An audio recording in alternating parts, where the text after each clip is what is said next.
The room trembled with laughter. Not the kind that heals, but the kind that hides the silence between people. The stage lights danced over faces, each caught in its own performance of joy.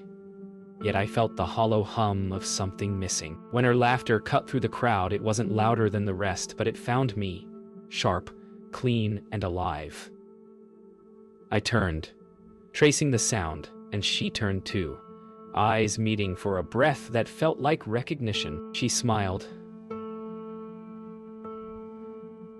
then looked beside me. That's when her smile faded.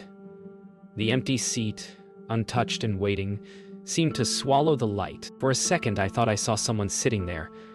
A flicker of hair, a glint of a ring. But when I blinked, there was only space. The crowd roared again, but she wasn't laughing now. Her gaze stayed fixed, as if the emptiness between us had whispered her name. When the lights came up, laughter scattered like confetti into the lobby air. The theater's warmth gave way to the cool pulse of the city outside. Rain on pavement, headlights in motion, strangers drifting through goodbyes. I lingered, watching people pass in pairs, pretending to check my phone. Then she appeared again. The woman from across the aisle, her laughter now folded into a quiet, curious smile. She hesitated, as if unsure whether to approach or leave the moment untouched. Our eyes met, and something unspoken passed between us. Recognition, or maybe something older. She asked if I'd enjoyed the show. I said I had, though I couldn't recall a single joke. Her smile faltered when she glanced at my side. The empty seat was gone, but the air still carried its shape. We walked together without deciding to. The street hummed with the aftertaste of rain, a rhythm of footsteps and city breath. She spoke of nothing in particular, how she came to the show alone, how laughter sometimes felt like armor. I told her I understood, though my voice barely carried over the hum of passing cars. There was a stillness between words, the kind that invites questions neither dared to ask. When she laughed again, it was softer now, uncertain. I realized I hadn't heard that sound, the kind that reaches you before you realize you were listening, since before everything changed. For a heartbeat, I wanted to tell her about the seat, about Evelyn, but something in her eyes warned me that she already knew, or maybe she felt it too. The presence walking between us, invisible but undeniable. At the cafe's corner window, the rain traced thin silver threads across the glass. She ordered tea. I asked for coffee. I wouldn't finish. The world outside blurred into watercolor, lights bleeding like memories too bright to hold. She leaned forward, fingers circling her cup, and asked if I often went to shows alone. I said yes. It felt easier than going with someone who wasn't really there. The silence that followed was kind, not pitying, the sort that makes you feel less alone. She told me she'd lost someone once too, though she didn't say who. I wanted to ask, but she looked away, her eyes caught in the reflection of the window. For an instant, another face appeared there. Dark hair, soft smile, familiar. And my chest tightened as if the past had found its way back to the table. When we parted, it was with the ease of strangers who pretended they'd known each other before. She said she hoped to see me again, though her tone carried something closer to a promise than a wish. I watched her walk away into the rain, her umbrella a red bloom against the gray, until she disappeared into the blur of headlights. I turned toward the theater one last time. Through the glass doors, the seats inside glowed faintly under cleaning lights. There, where I'd sat, was the same empty seat, untouched, unchanged. I closed my eyes, and for a moment, I heard Evelyn's voice. Not a word, just a breath. When I opened them, the sound was gone, but the air still knew her shape. Days passed, but she lingered in the corners of my thoughts like a refrain that refused to fade. I told myself I wouldn't see her again, yet when I returned to the same cafe, she was already there. as if the space had been waiting for both of us. She smiled, half surprised, half expecting me. Conversation came easily, as if we were remembering, not discovering.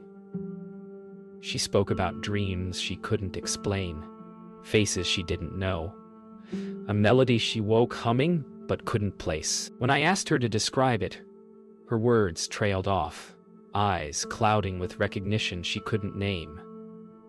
I realized then that we weren't just meeting again. We were retracing something already written. The world felt slightly out of sync, like a film running a frame behind its sound. She asked about the empty seat before I could mention it. It looked like someone should have been there, she said, fingers tracing the rim of her cup.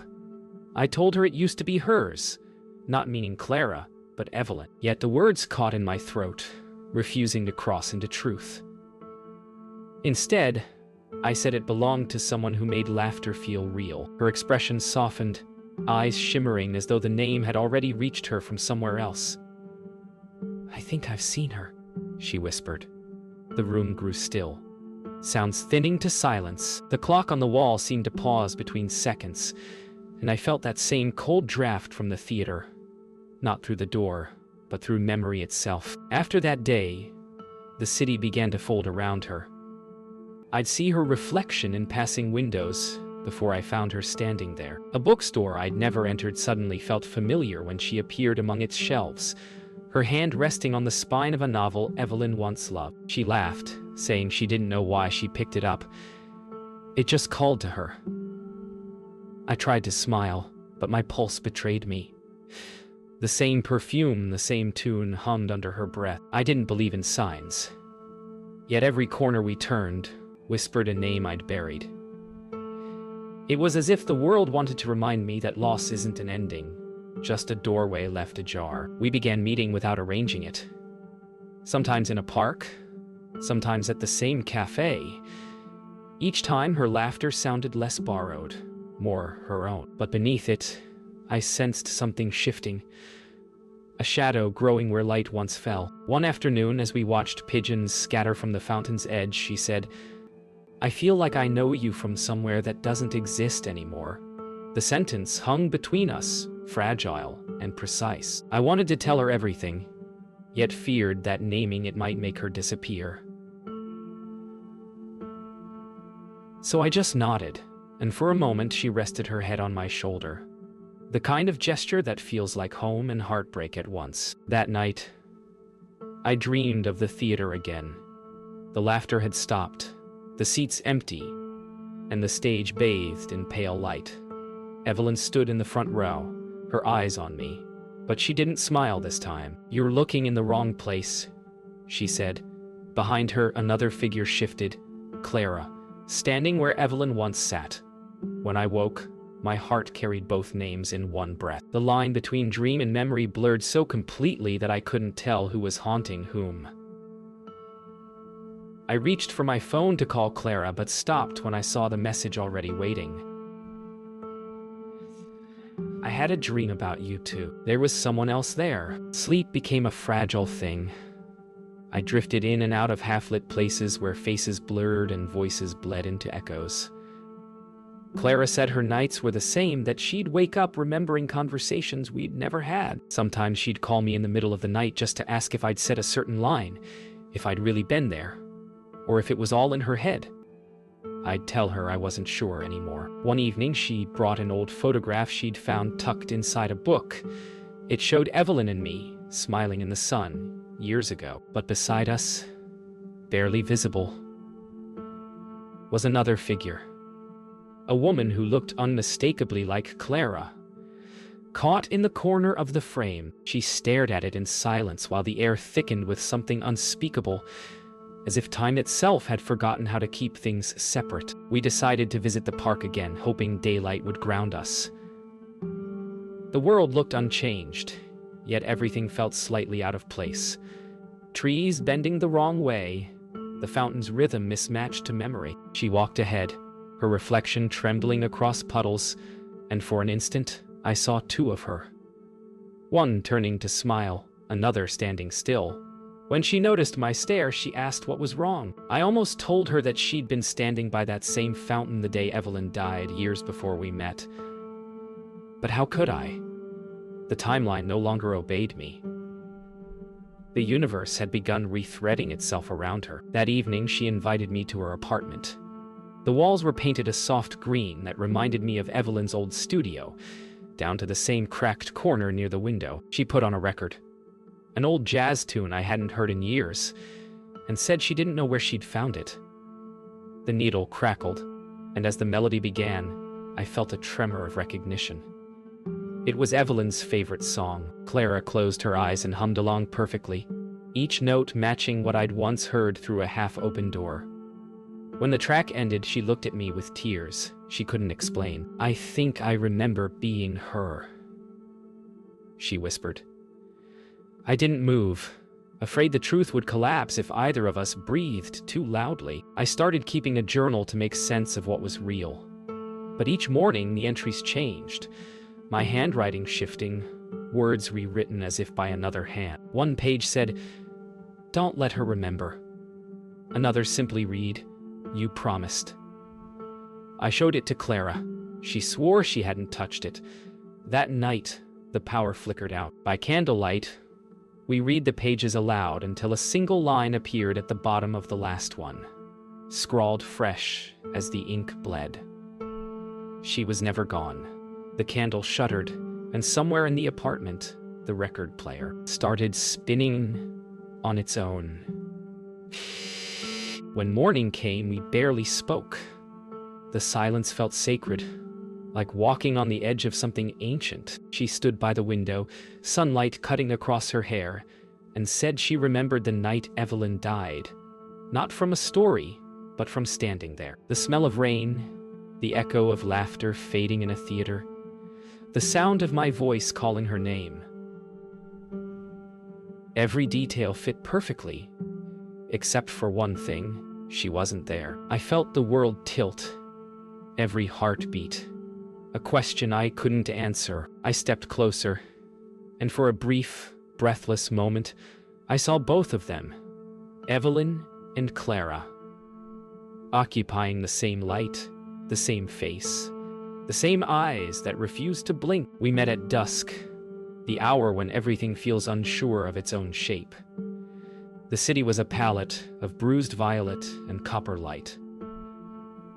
I told her we needed to talk, somewhere quiet. She didn't ask what. We walked to the riverbank, the same place Evelyn and I once spent our last night together. The words fought me all the way down my throat, but the truth has its own gravity. It drags you until you surrender. "Evelyn's gone," I said, the syllables cutting like glass. She nodded slowly, her breath trembling. "I know," she whispered. I was there. The world went still, water stilled, air held, as if time itself bowed to what had just been spoken. I told her everything. About the rain that night, the laughter still echoing from the theater as Evelyn crossed the street. About the screech, the flash of headlights, the sound that split my life in two. I told her how I kept the ticket stub, how I sat in that same seat every anniversary, hoping she'd forgive me for inviting her there in the first place. Clara listened without interrupting, her hands clasped so tightly, her knuckles paled. When I finished, she looked at me as if weighing two worlds. "I remember the rain," she said. "I remember standing on the curb, watching her fall. But I wasn't there as me."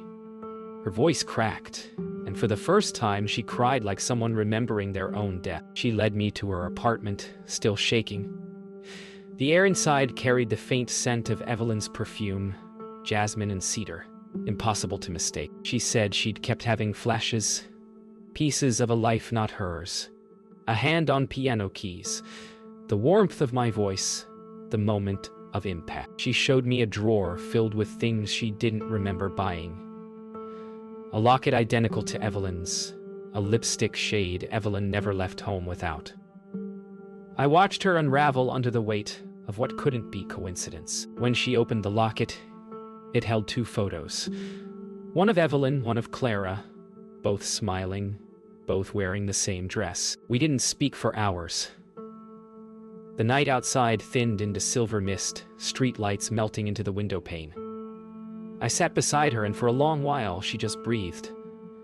Slow, steady, like someone learning how to exist again. Finally, she said, maybe she found a way to stay. Maybe grief doesn't end, it just changes shape. I wanted to believe her. I wanted to think this was mercy, not madness. But as she spoke, her reflection in the window smiled a heartbeat too late. And for the first time, I realized the reflection wasn't copying her anymore. It was watching her. Before dawn, she asked to go back. To the theater, to the seat. We stood in front of its locked doors as rain began to fall. The same rhythm, the same chill. She pressed her hand to the glass, whispering something I couldn't hear. Then she turned to me with eyes not entirely her own and said, "It's not me she wants, it's you." The world seemed to tremble around her, lights flickering, air bending like heat. When I blinked, she was inside, sitting in that empty seat, smiling through the glass, Evelyn's ring glinting on her finger. I called her name, but it didn't matter which one anymore. They both turned. The next morning, the theater doors stood unlocked. Inside, the air was colder than it should have been, heavy with dust and the faint echo of applause that no one was giving. The seats were exactly as I remembered, all but one. She sat there, still, her hair damp from rain, her clothes clinging to her like a second skin. "You came back," she said, voice calm, wrong somehow. When I called her name, both answered, one softly, one from somewhere behind the sound.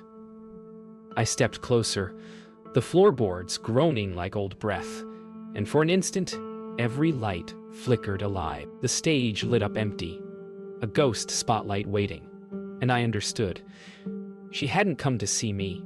She'd come to show me how to let go. I asked her what she wanted from me.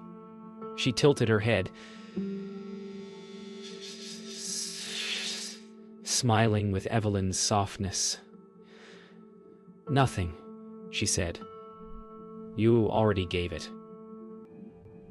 Then the room began to hum, a low vibration that settled in my bones. The air shimmered, and the rows of seats began to blur, fading between then and now.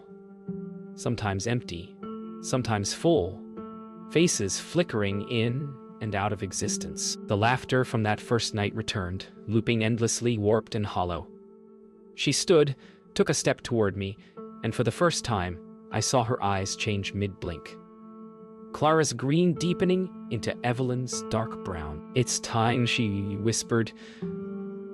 "For both of us." The lights went out completely, plunging everything into black except for a faint glow on stage.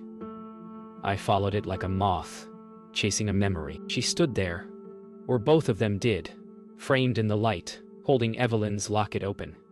"You have to remember the end," she said. "You never let it happen." I wanted to shout, to deny it, but my voice wouldn't form. In the reflection of the locket, I saw not the crash, but my own face standing where Evelyn had been, frozen in disbelief. It wasn't guilt I'd been carrying all this time. It was refusal. The refusal to see her die. The refusal to let her go. And now, the refusal had found a body. I took the locket from her hands. The metal was warm, pulsing faintly like a heartbeat. "She's gone," I said. "She was never meant to come back." Clara, or Evelyn, smiled, serene and sad. "Then why did you bring her?" The words cut deeper than any confession. The walls groaned, lights flickering, stage curtains trembling as if the building itself inhaled. She stepped back toward the seat, her outline thinning, dissolving into light. I tried to reach her, but the distance stretched like an ocean. "Don't follow," she said. "Just remember." Then she was gone. No sound, no flash, just the echo of rain starting to fall again inside the theater. When the rain stopped, morning had already begun. I sat in the empty theater, locket in hand, silence wrapping around me like forgiveness. The seat beside me, was just that again. Fabric, wood, stillness, no voice, no ghost, no laughter. Yet something had shifted. The emptiness no longer accused, it listened. I closed my eyes and heard her voice, not echoing this time, but speaking softly from within. It's enough now. Outside, the world carried on, unaware of the ghosts it shelters. I stood, left the locket on the seat, and walked out into a city washed clean. When the doors closed behind me, I didn't look back. The story had finally remembered how to end. Weeks slipped quietly past, measured in the hum of passing trains and the creak of my apartment floorboards. I found myself walking without purpose.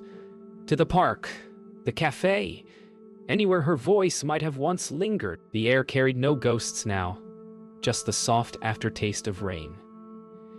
Yet, in every reflection I saw the faintest trace of light beside me, as if the world remembered her, even when I tried not to. The city had returned to its rhythm, but I hadn't. I moved through its pulse like a man half harassed, still holding the echo of a name that no longer needed to be spoken. And though I knew she was gone, part of me still felt her watching, not haunting, but keeping. At the cafe, the same table waited, the same uneven chair leg, the same hum of conversation that always filled the space just right. I ordered 2 drinks out of habit, then laughed softly at myself. When the waiter brought only one, it felt like the first real kindness in months. I watched the steam rise from the cup and thought about how memory isn't meant to fade. It just learns to breathe differently. A couple nearby laughed, their sound full and real. I smiled without flinching. For the first time, the sound didn't hurt. It reminded me that the world doesn't stop mourning just because one person forgets. It simply learns to keep going. Softer. I began painting again. Not for anyone to see, just to remember color. The canvas filled with shapes I didn't recognize until I stepped back. The curve of a smile, the shimmer of an umbrella under rain, the faint outline of a red theater seat. I realized I wasn't painting her. I was painting what she'd left behind. The spaces she'd filled, the silence she'd taught me to listen to. Every brushstroke felt like a heartbeat I'd borrowed and was finally giving back. When the last stroke dried, I sat in front of it until the light changed, and the painting no longer looked like loss, but like memory held tenderly enough to become peace. One evening, I returned to the river, the same one where I'd told her everything. The city lights shimmered on the water like a map of all the places we'd never been. I spoke to the wind, not expecting an answer, but the air shifted, a whisper low and kind, "Thank you."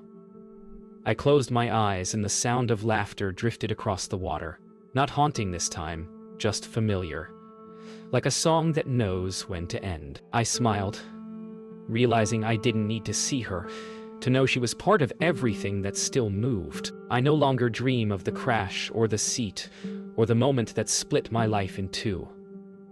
Instead, I dream of beginnings, laughter shared, streets alive with color, the warmth of someone beside me even if they aren't there. I've come to understand that love isn't meant to be kept.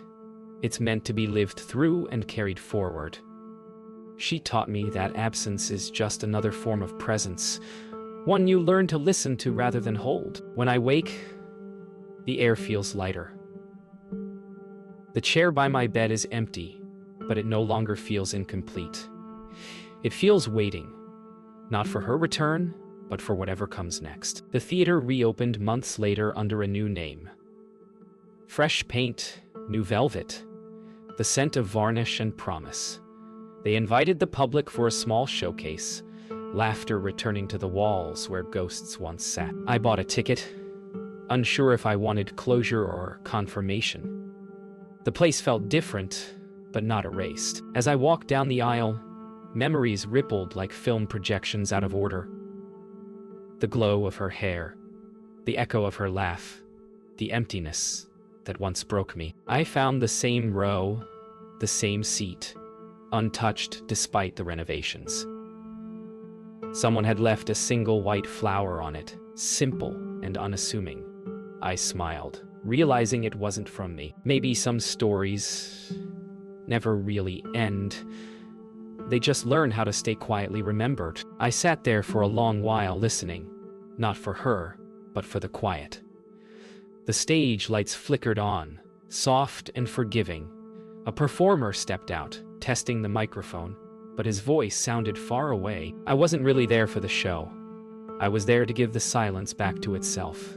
I placed my hand on the armrest where hers once rested, and the wood was smooth, cool, alive. No pulse, no ghost, just the texture of time. I closed my eyes and whispered her name, not out of grief, but gratitude. The air didn't answer, but it didn't need to.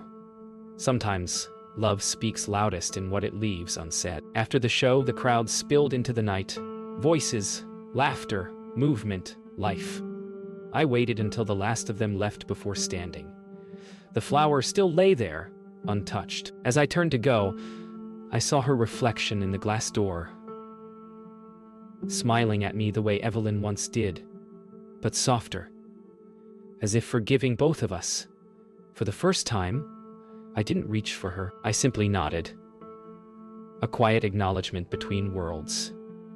She nodded back, and the reflection faded with the closing door. I stepped into the cool night air and let it take whatever remained of the past. The next morning, sunlight broke over the city like forgiveness. I walked along the river, the same path where everything had once come undone. This time, I noticed details I'd missed. Children chasing pigeons, a vendor's laughter echoing over water, the way light turned ordinary faces into something holy. Life, unassuming and infinite. I sat on the same bench and closed my eyes. Her voice no longer haunted the air. It blended with it, part of the world's hum. I understood then that grief isn't a wound but a garden. Something you tend, something that keeps growing even after you stop watching. In time, I moved on. Not forward, but outward, like light expanding after release. I still pass the theater sometimes. Its laughter reaches the street, warm and familiar. I smile when I hear it. Somewhere in the pattern of sound and silence, I imagine she laughs too. Not trapped, not lingering, just present in the simplest way something eternal can be. I never kept the locket, the seat, or the flower. I kept the stillness they taught me. When I think of her now, I don't see the crash or the crowd, only that empty seat, glowing in the dark, waiting not for sorrow, but for the next story to begin.